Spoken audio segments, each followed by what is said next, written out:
ദേവാമൃതം. ദേവാമൃതത്തിൽ ഇനി വാസ്തുശാസ്ത്രം. ദേവാമൃതം. വാസ്തു ജ്യോതിഷപരമായ പ്രശ്നപരിഹാരങ്ങൾ നമുക്ക് പറഞ്ഞു തരുവാനും വാസ്തുശാസ്ത്രത്തെക്കുറിച്ച് നമുക്ക് ഒട്ടനവധി കാര്യങ്ങൾ പറഞ്ഞു തരുവാനുമായി പ്രമുഖ വാസ്തു ജ്യോതിഷ ആചാര്യൻ ശ്രീ ഡെന്നിസ് ജോ എത്തിച്ചേർന്നിട്ടുണ്ട്. വളരെ സ്നേഹാദരങ്ങളോടെ അദ്ദേഹത്തെ നമുക്ക് ഇന്നത്തെ അധ്യായത്തിലേക്ക് സ്വാഗതം ചെയ്യാം. നമസ്കാരം. ഇന്നത്തെ കത്തിലേക്ക് ഏറെ ആദരവുള്ള ഡെന്നിസ് ജോയ് സാറിന് ഞാൻ വളരെ പ്രയാസത്തോടെയാണ് ഈ കത്തെഴുതുന്നത്. 12 വർഷമായി ഇവിടെ വീട് പണിത് താമസിക്കുന്നു. ആദ്യമൊന്നും വലിയ ബുദ്ധിമുട്ടുകളൊന്നും തോന്നിയിരുന്നില്ല. എന്നാൽ ഒരു സമ്പാദ്യവുമില്ല. ഇപ്പോൾ എൻ്റെ മകൻ്റെ വിവാഹം കഴിഞ്ഞ് 1 മാസമായതേ ഉള്ളൂ. ഇപ്പോൾ ഡിവോഴ്സ് വേണമെന്ന് പെൺകുട്ടിയുടെ വീട്ടുകാർ പറയുന്നു. ആകെ മനപ്രയാസത്തിലാണ്. ഇപ്പോൾ പലരും വീടിൻ്റെ പ്രശ്നമാണ് എന്ന് പറയുന്നുണ്ട്. എൻ്റെ വീടിൻ്റെ പ്ലാനും വിശദാംശങ്ങളും ഇതോടൊപ്പം വയ്ക്കുന്നു. ദയവായി മറുപടി പറയണം എന്നാണ്. ഇതിൻ്റെ ദർശനം വരുന്നത് ഈസ്റ്റ് ഭാഗത്തോട്ടാണ്. അപ്പം ഇതിൻ്റെ നോർത്ത് ഈസ്റ്റ് ഭാഗവും സൗത്ത് ഈസ്റ്റ് ഭാഗവും മിസ്സിംഗ് ആണ്. കാരണം വെച്ചാൽ ദാമ്പത്യപരമായിട്ടുള്ള പ്രയാസങ്ങളും ബുദ്ധിമുട്ടുകളും ഈ വീട്ടിൽ താമസിക്കാൻ വന്നുകൊണ്ടേയിരിക്കും. അതുപോലെ നല്ല രീതിയിലുള്ള ഒരു പ്രശസ്തി ഈ വീട്ടിൽ താമസിക്കുന്ന ആൾക്കാർക്ക് ഉണ്ടാവില്ല. അതായത് മറ്റുള്ള ആൾക്കാർ നല്ല ഒരു അഭിപ്രായം ഈ വീട്ടിൽ താമസിക്കുന്ന ആൾക്കാരെക്കുറിച്ച് പറയാനുള്ള സാധ്യത കുറവാണ്. കാരണം ദാമ്പത്യത്തിൻ്റെയും പ്രശസ്തിയുടെയും ഭാഗം ഈ ഒരു വീട്ടിൽ നഷ്ടപ്പെട്ടു പോയതുകൊണ്ടാണ്. ആ ഒരു ഭാഗം സ്ക്വയർ ചെയ്തെടുക്കുകയാണെങ്കിൽ അതുമായിട്ട് ബന്ധപ്പെട്ടുള്ള ദോഷങ്ങൾ പൂർണ്ണമായും മാറിക്കിട്ടും. രണ്ടാമത്തെ ഒരു കാര്യം വെച്ചാൽ ഇതിൻ്റെ കിഴക്ക് വടക്ക് ഭാഗമാണ് ഇതിനകത്ത് മിസ്സിംഗ് ആയി പോയിരിക്കുന്നത്. കാരണം കിഴക്ക് വടക്ക് ഭാഗം മിസ്സിംഗ് ആയി പോയി കഴിഞ്ഞാൽ ഇതിനകത്ത് താമസിക്കുന്ന നല്ല രീതിയിലുള്ളൊരു ഐശ്വര്യം ഉണ്ടാവില്ല. ഈ പറഞ്ഞ പോലെ നമുക്കൊരു പ്രോസ്പെരിറ്റി ഉണ്ടാവില്ല. നല്ല രീതിയിലുള്ള ഉയർച്ച ഉണ്ടാവില്ല. ഈ പറഞ്ഞ പോലെ ഇതിനകത്ത് താമസിക്കുമ്പോൾ നമുക്ക് ഈ ഓരോരോ ടെൻഷനുകളും ബുദ്ധിമുട്ടുകളും വന്നുകൊണ്ടേയിരിക്കും. കാരണം കിഴക്ക് വടക്ക് മൂല എന്ന് പറയുന്നത് വാസ്തുപുരുഷൻ്റെ ഹെഡ് വരുന്ന പോർഷനാണ്. ഹെഡിൻ്റെ പോർഷൻ കട്ടായി പോകുന്ന അവസ്ഥ ആയി പോകും ഇതിനകത്ത് താമസിക്കുന്ന ആൾക്കാർക്ക്.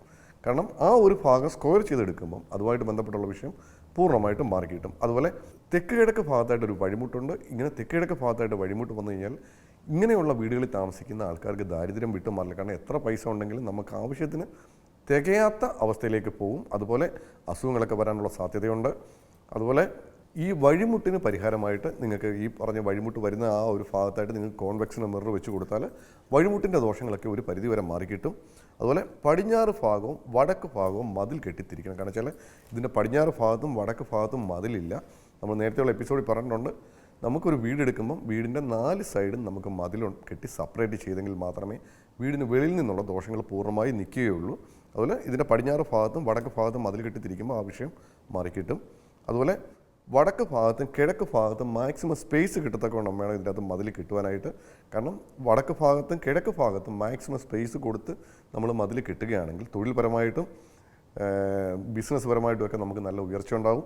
നമ്മുടെ ശത്രുക്കളുടെ ഉപദ്രവങ്ങളിൽ നിന്നൊക്കെ ഒരു പരിധി വരെ നമുക്ക് കരകയറാൻ സാധിക്കും. അതുപോലെ തൊഴിൽപരമായിട്ട് നല്ല രീതിയിലുള്ള ഉയർച്ച ഇങ്ങനെയുള്ള ഭവനങ്ങളിൽ താമസിക്കുമ്പോൾ ഉണ്ടാകും. ഇത്രയും കാര്യങ്ങൾ മാത്രമേ ഞാൻ ഇതിനകത്ത് വാസ്തുവുമായിട്ട് ബന്ധപ്പെട്ടുള്ള ദോഷങ്ങൾ കാണുന്നുള്ളൂ. ഇത് വേണ്ടുന്ന പരിഹാരം ചെയ്ത് കഴിയുമ്പം തന്നെ ഇതുമായിട്ട് ബന്ധപ്പെട്ടുള്ള ദോഷം പൂർണ്ണമായിട്ട് മാറിക്കിട്ടും. വഴിമുട്ട് എന്നുള്ളൊരു വിഷയം മാത്രമേ ഉള്ളൂ നമുക്കിത് പൂർണ്ണമായിട്ട് പരിഹരിക്കാൻ പറ്റാത്തത്. പക്ഷേ കോൺവെക്സിന് മിറർ വെച്ച് കൊടുക്കുമ്പോൾ വഴിമുട്ടിൻ്റെ പ്രശ്നങ്ങൾ ഒരു 70-75% പൂർണ്ണമായിട്ട് മാറിക്കിട്ടും. അത് എപ്പോൾ വെക്കുന്നു അന്നേരം തൊട്ട് അതിൻ്റെ ആ ഒരു ചേഞ്ച് ഫീൽ ചെയ്യുകയും ചെയ്യും. നമ്മൾ ചില അധ്യായങ്ങളിലൊക്കെ ബാത്റൂമിലൊക്കെ ഉപ്പിൻ്റെ ക്രിസ്റ്റൽസ് വെക്കുന്ന കാര്യത്തെ പറ്റിയും അതുപോലെ തന്നെ വീട് ക്ലീൻ ചെയ്യുമ്പോൾ തുടയ്ക്കുമ്പോൾ ഉപ്പുവെള്ളം ഇടുക അങ്ങനെയൊക്കെ ആണെങ്കിലും കുറേ നെഗറ്റീവ് എനർജി, അത് ഏതൊക്കെ സാഹചര്യങ്ങളിലാണ് ഹെൽപ്ഫുള്ളായിട്ടുള്ളത് ഇത്തരം പ്രശ്നങ്ങൾ മാറാൻ?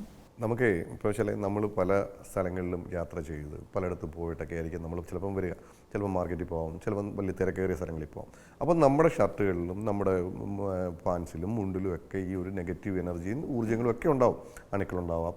അപ്പോൾ അത് തന്നെയല്ല, നമ്മൾ ഈ ഒരു ഇപ്പം വെളിയിൽ പോയിട്ട് നമ്മൾ അതേ അവസ്ഥയിൽ തന്നെ നമ്മുടെ വീട്ടിൽ വന്ന് കയറുകയാണ് ചെയ്യുന്നത്. അതുപോലെ നമ്മുടെ വീടുകളിൽ നമുക്ക് ഇഷ്ടമില്ലാത്ത ആൾക്കാരുണ്ടാവും, നമ്മളോട് വിരോധമുള്ള ആൾക്കാരുണ്ടാവും, സ്നേഹമുള്ള ആൾക്കാരുണ്ടാവും, പല ആൾക്കാരും വരുന്നതാണ്. അപ്പം ഈ വീടിൻ്റെ അകത്ത് നമുക്ക് ചിലപ്പോൾ എനർജി ഈ നെഗറ്റീവ് ഊർജ്ജങ്ങളൊക്കെ കെട്ടിക്കിടക്കാനുള്ള സാധ്യത കൂടുതലാണ്. കാരണം അത് തന്നെയല്ല, ചില വീടുകളൊക്കെ ആണെങ്കിൽ പലപ്പോഴും തുറക്കാറില്ല, അല്ലെങ്കിൽ ചിലപ്പം ജനലുകളും വാതിലും തുറന്നിടാറില്ല. അപ്പം എന്തായാലും നെഗറ്റീവ് ഊർജ്ജങ്ങളൊക്കെ വീടിനകത്ത് കാണും. അപ്പം നമുക്ക് ഓരോ ആഴ്ചയും അല്ലെങ്കിൽ ഒരു മാസത്തിലോ നമുക്ക് ഈ ഒരു ഊർജ്ജങ്ങളെ ഒന്ന് പുറന്തള്ളുന്ന എപ്പോഴും നല്ലതാണ്.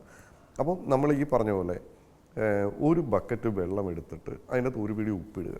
ആ ഉപ്പിട്ടിട്ട് നമ്മുടെ തറ കംപ്ലീറ്റ് നമ്മൾ തുടയ്ക്കുകയാണെന്നുണ്ടെങ്കിൽ നെഗറ്റീവ് ഊർജ്ജങ്ങൾ കുറേ എങ്ങും മാറിക്കിട്ടും.